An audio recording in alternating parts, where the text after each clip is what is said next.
Xo'p, mana bizda normativ huquqiy hujjatlar to'g'risidagi qonunni aynan testda tushadigan joylari tahlil qilib beriladi.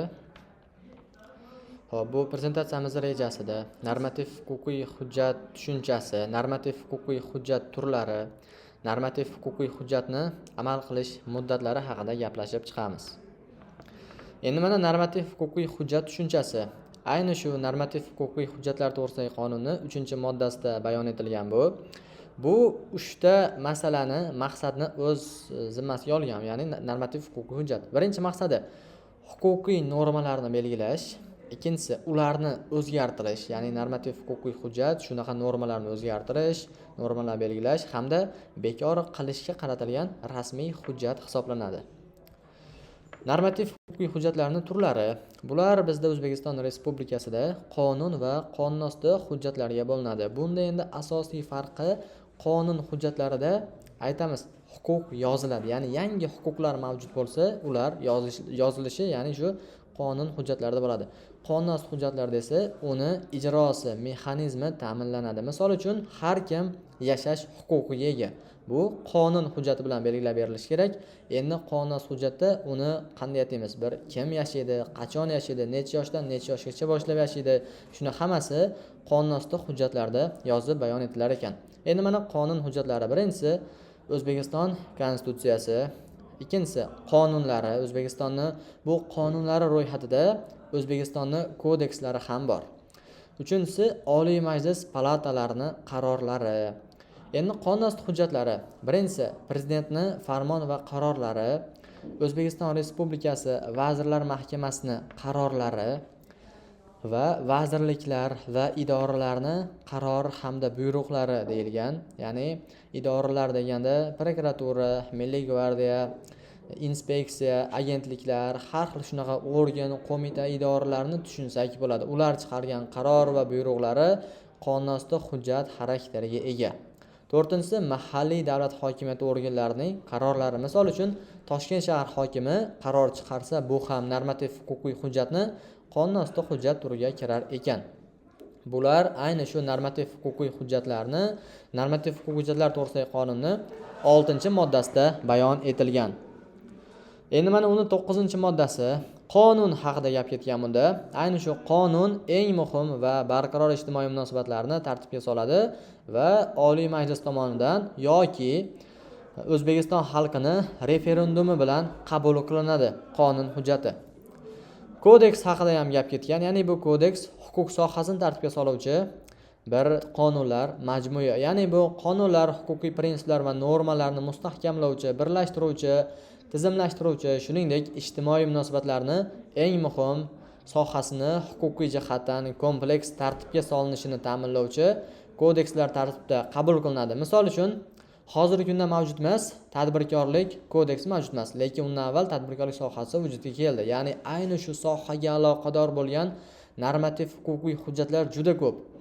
Endi shu sohani tartibga soluvchi bitta kodeks qabul qilinmoqda. Regulation Go's'da tadbirkorlik kodeksi bor. Ayni shuni ochib qaraydigan bo'lsalar ham topsanglar bo'ladi.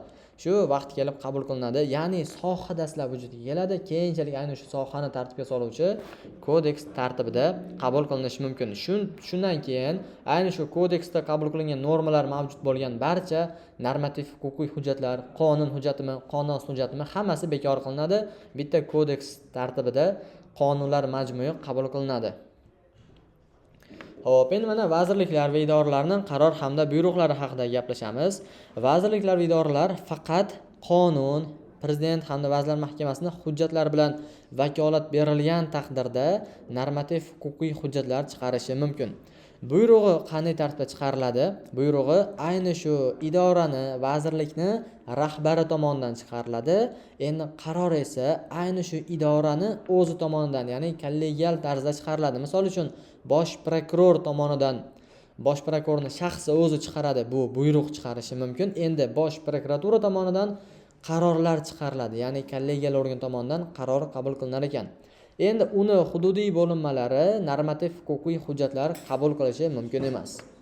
Misol uchun, bosh prokuratura huzurida uni hududiy bo'linmalari mavjud, ya'ni Andijon viloyat prokuraturasi yoki Samarqand viloyat prokuraturasi, ayni shular normativ huquqiy hujjat chiqarishi mumkin emas ekan. Xo'p, endi mana 17-moddasida konsepsiya, qoidalar, strategiya shular haqida gaplashib o'tamiz. Konsepsiya bu nima? Konsepsiya u yoki bu sohadagi davlat siyosatini eng muhim ustuvorliklari, maqsadlarini, asosiy yo'nalishlari, vazifalarini amalga oshirish mexanizmi ayni shu konsepsiyada belgilab beriladi.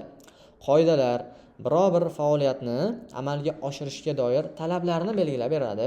Strategiyada mamlakatni yoki muhim bir tarmoqni o'rta va uzoq muddatli istiqbolda rivojlantirishni eng muhim yo'nalishlarini belgilab beradi. Misol uchun harakatlar strategiyasi 2017-2021 yillarga qabul qilingan o'sha strategiya. Shularni olsak bo'ladi. Endi mana nizom, dastur, reglament, yo'riqnoma shularni ham bir-biridan farqini o'rganib ko'rib chiqamiz. Nizom davlat organlari va tashkilotlar faoliyati hamda ijtimoiy munosabatlarni tartibga solish tartibini belgilab beradi. Dastur, ya'ni yo'l xaritasi ham deyilishi mumkin bu. U yoki bu sohadagi davlat siyosatini maqsadlarga erishilishini ta'minlaydigan tadbirlar, vazifalar, muddatlar, uni ijrochilari kim amalga oshiradi, bularning hammasi ayni shu dasturda yozilar ekan. Reglament davlat organlarini va tashkilotlarni ish tartibi, davlat organlari tashkilotlari tomonidan ma'muriy tartibda omillarni amalga oshirish tartibi belgilab beriladi. Ya'ni tartib bu reglamentda ekan, maqsadi va uni ijrochilarini hammasi nomma-nom ro'yxati dasturda, nizomda davlat organlari faoliyatini ijtimoiy munosabatlar tartibga solishni tartibi belgilab berilsa, yo'riqnomada normativ-huquqiy hujjatlarni qo'llashni aniqlashtiruvchi jihatlari belgilab o'tilar ekan. Xo'p, endi mana shu normativ-huquqiy hujjatlar to'g'risida alohida holatlari bor. Misol uchun mana teng yuridik kuchga ega bo'lgan normativ-huquqiy hujjatlar o'rtasida tafovutlar bo'lgan taqdirda keyinroq qabul qilingani shu qoidalarni qo'llaymiz. Ya'ni avvalroq qabul qilingani atkaz qilinadi va yangisi qabul qilinadi. Misol uchun prezident tomonidan 2023-yilda bir farmon chiqarilgan. Bu farmoni to'g'risida bir shu qoidalari bir 2026-yilda ham bir yangi farmon chiqarildi.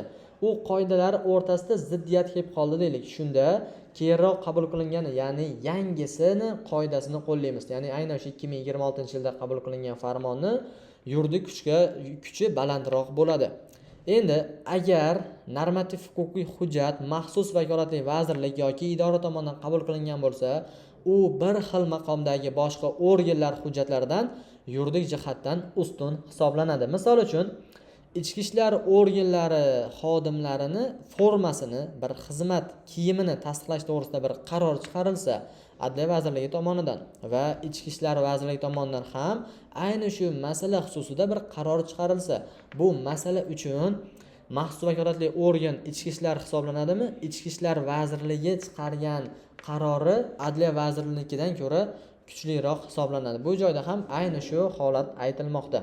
Endi normativ-huquqiy hujjat o'ziga nisbatan yuqoriroq yuridik kuchga ega bo'lgan normativ-huquqiy hujjatlarga muvofiq tarzda qabul qilinishi kerak. Ya'ni 6-moddada nazarda tutilgandek, qonun hujjatlar qonunlarga mos bo'lishi kerak.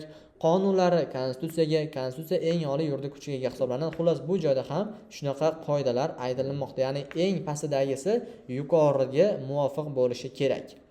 Normativ-huquqiy hujjatlar o'rtasida tafovutlar bo'lgan taqdirda yuqoriroq yuridik kuchga ega bo'lgan normativ-huquqiy hujjatni qo'llaymiz. Misol uchun, ayni shu qonun hujjati misolida olaylik. Konstitutsiyaga birorta bir qonun loyihasi, qonun bir zid kelib qoldi. Shunda qonunda keltirilgan qoidaga, konstitutsiyaning normasi zid kelib qolgan taqdirda, aynan shu konstitutsiyani qoidalarini, normasini o'zimizga asos qilib olamiz. Xo'p, endi normativ-huquqiy hujjat loyihasini ekspertizasi. Normativ-huquqiy hujjat loyihasi huquqiy va korrupsiyaga qarshi ekspertizadan o'tkazilishi kerak. Ayni shu vazifani adliya organlari amalga oshiradi. Xo'p, endi bu muddatlari qancha? Qonun va oliy davlat organlari hujjatlari, ya'ni qonun hujjatlari, oliy davlat vakillik organlari degani ayni shu Oliy Majlis palatalarining qarorlari, shu hujjatlar loyihalari Adliya vazirligi tomonidan 10 kun ichida ekspertizadan o'tkazilishi kerak. Boshqa qonun hujjatlar 30 kun ichida Adliya vazirligidan ekspertizadan o'tkaziladi.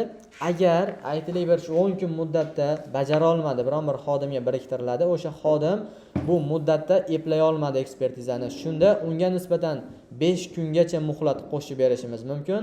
Endi qonun hujjatni ekspertizasi o'rganilishda ham bu bajara olmagan bo'lsa, 30 kun ichida biror bir xodimi unga nisbatan 15 kungacha muddat qo'shib berilishimiz mumkin. Ya'ni bunda bu 15 kun umumiy tartibda ko'rib chiqilishi mumkin ekan. Bu esa 45 kun muddatda ko'rib chiqilishi mumkin ekan. Ya'ni 5 kun va 15 kunni hisobga olgan tartibda.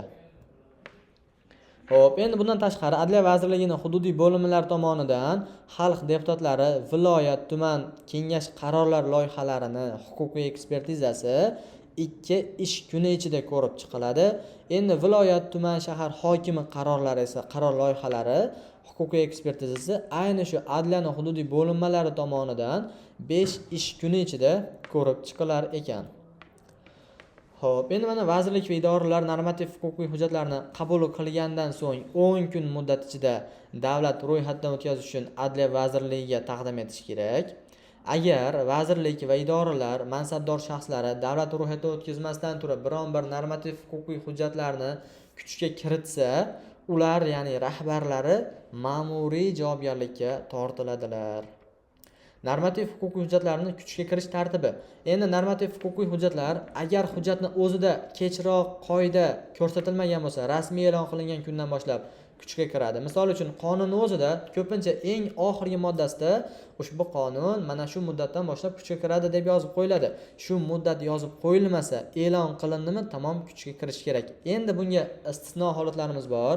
Bu holat tadbirkorlik faoliyatini murakkablashtiruvchi, yangi majburiyatlar yoki javobgarlik choralari belgilovchi normativ huquqiy hujjatlar qonun bo'ladimi, qonun hujjatmi, rasmiy e'lon qilingan kundan kamida 3 oy o'tib keyin kuchga kirish kerak. Misol uchun biron bir soliqlarni belgilash yoki tadbirkorlikni qiyinlashtirishga doir qonun hujjatlari ishlab chiqildi va e'lon qilingan kundan boshlab u bir tadbirkor bu holatni bir hazm qilib olsin o'zi uchun, o'zini bir nastroy qilib olsin degan maqsadda 3 oy muddat beramiz va shu 3 oy muddatdan keyin kuchga kirishi mumkin.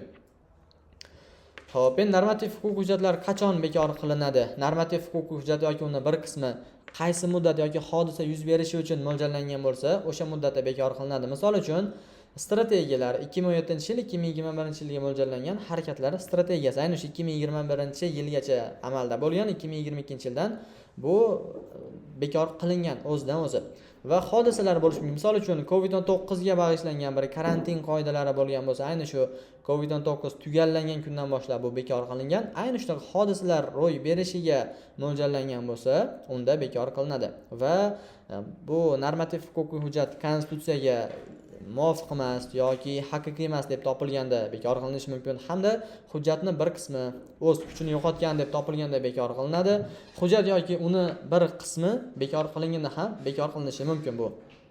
Endi buni normativ hujjatni davlat ro'yxatdan davlatni hisobiga olish tartibi Adliya vazirligi tomonidan belgilab beriladi. Ya'ni Lexusga uni ro'yxatdan o'tkazish, raqamlashtirish, hamma bu tartiblar Adliya vazirligi belgilab beradi. Ayni shu huzuridagi Adliya vazirligi huzuridagi Lexus shu u ro'yxatga olishni amalga oshirar ekan.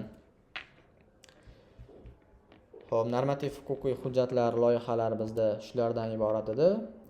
E'tiboringlar uchun